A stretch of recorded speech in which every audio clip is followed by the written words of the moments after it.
నేను చేస్తున్నప్పుడే కదా అహంకారం. అది అహంకారం, అంతే కదా. నేను చేస్తున్నప్పుడు దాని నుంచి వచ్చే ఫలితాలు కూడా నువ్వు అనుభవించాలి. మంచి చేస్తే మంచి, చెడు చెడు చేస్తే చెడు.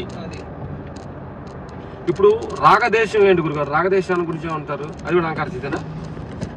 ఇంద్రియాల స్థితి అదే కదా. అది లేకపోతే మొదట నేను అనేది ఫస్ట్ ఆలోచనే అహంకారం. నేను శరీరం అనేటువంటి భావనే అహంకారం. నన్ను అంటావా అహంకారం.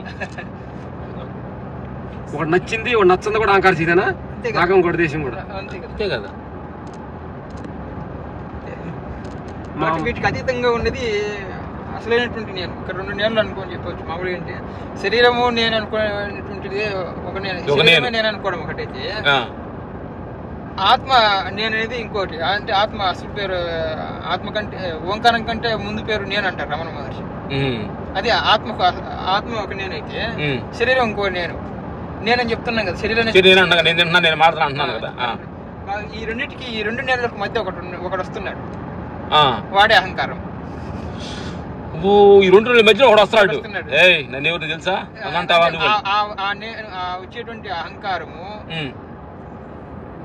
శరీరమైనటువంటి నేను పట్టుకుంటే అది ప్రపంచంలోకి వెళ్తున్నాడు. ఆత్మ అయినటువంటి నేను పట్టుకుంటే అంతర్ముఖుడు వెళ్తున్నాడు. Excellent point. అహంకారం ఉండాలి. ఈ దేహస్థితులు దిగితే భౌతికాన్ని ప్రపంచాలు దిగుతున్నాడు. అదే ఇటు దిగితే ఆత్మస్థితిలో వెళ్ళిపోతుంది.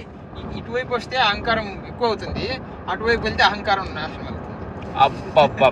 ఎక్సెంట్. అహంకారం మనిషి చూడు, ఏది దేహ ప్రపంచ విషయాల్లో దేహంలోకి వస్తే అహంకారం ఇంకా ఎక్స్పెండ్ అయిపోతుంది. అది ఆత్మశీలికి వెళ్తే నశించిపోతుంది. అప్పుడు అహంకారం నశించే దానిలోకి ఎందుకు వెళ్తుంది? వెళ్ళదు కాబట్టి. ఇటుకి అహంకారం పెరిగే దానిలోకి వస్తుంది కాబట్టి. అందుకని చాలా మంది వెనక్కి తిరిగి చూడలేదు. అంటే కారణం ఇదేనంటారు గురుగారు. నశించేది ఎందుకు నచ్చుద్ది కాబట్టి అహంకారాన్ని పట్టుకొని సాగొట్టమంటారు రమణ మహర్షి. దాన్ని పట్టుకొని సాగొట్టండి. అసలు ఇష్యూ నువ్వెవరు తెలుసుద్ది. ఆ మధ్యలో లెగుతాడు కదా, రెండింటి మధ్యలో ఒకడు వాడిని చంపేయమంటాడా? అంతే.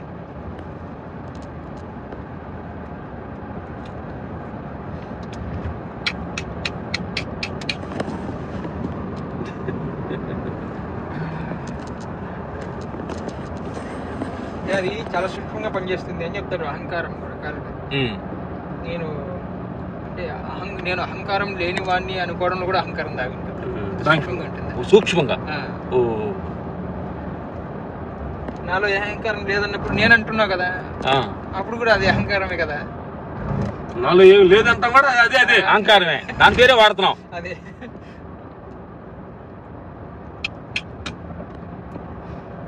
అంటే ఈ లెక్కలో భగవాన్ రమణులకి అహంకార స్థితిని టోటల్ గా జీరో చేసినట్టే కదా గురుగారు లెక్క. ఇప్పుడు చెట్టు నరికేస్తాం, లోపల వేర్లు ఉంటాయి.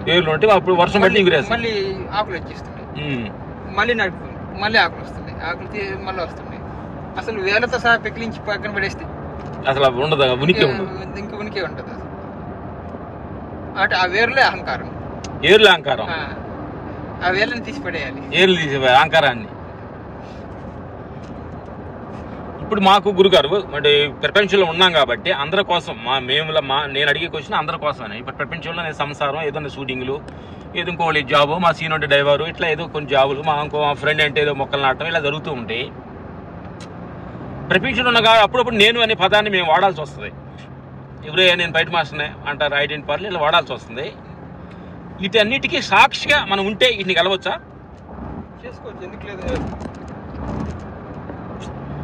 ఇప్పుడు భగవాన్ రమణుల్లాగా మ్యారేజ్ చేసుకుంటా అంతలాగా మీలాగా ఉండటం అనేది మాకు ఆల్రెడీ కమిట్ అయిపోయాం కాబట్టి కొన్ని విషయాలు ఫ్యామిలీ, సంసారం, బంధం, కొన్నిటి విషయాలు అవసరం కాబట్టి మొదటి చెప్పాను. కర్తృత్వ భావన వదిలిపెట్టండి. సంసారంలో ఉన్నాను, నేను చేస్తున్నాను అనుకున్నప్పుడు అది నీకు బంధం అవుతుంది. అన్నిట్లో ఉండండి, కానీ నేనైనా భావన తీసేయండి. ఇది నాది, నా భార్య, నా పిల్లలు, నా సంపద, నాది నేను అనుభవిస్తున్నాను అని అనుకోకూడదు. ఏదో రెస్పాన్సిబిలిటీ, డ్యూటీ కమిట్ అయ్యారు కాబట్టి అట్లా ఉన్నది ఉంది. ఉండు నువ్వు దానికి నాది. ఇప్పుడు ఇక్కడ డబ్బులు ఉన్నాయి, దీన్ని ఉపయోగించాలి అనుకున్నప్పుడే కదా నువ్వు ఏదైనా చేయగలవు.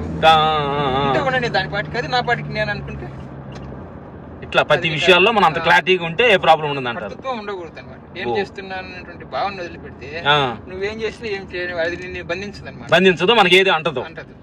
చూడండి నా ప్రేక్షకు దేవుళ్ళారా, మనం ఏ పనిలో ఉన్నా ఏమున్నా కానీ కర్త భావన లేకుండా అని భగవాన్ కృష్ణ భగవాన్ భగవద్గీతలు చెప్పారు. నీవు కర్మ చేయండి, కర్త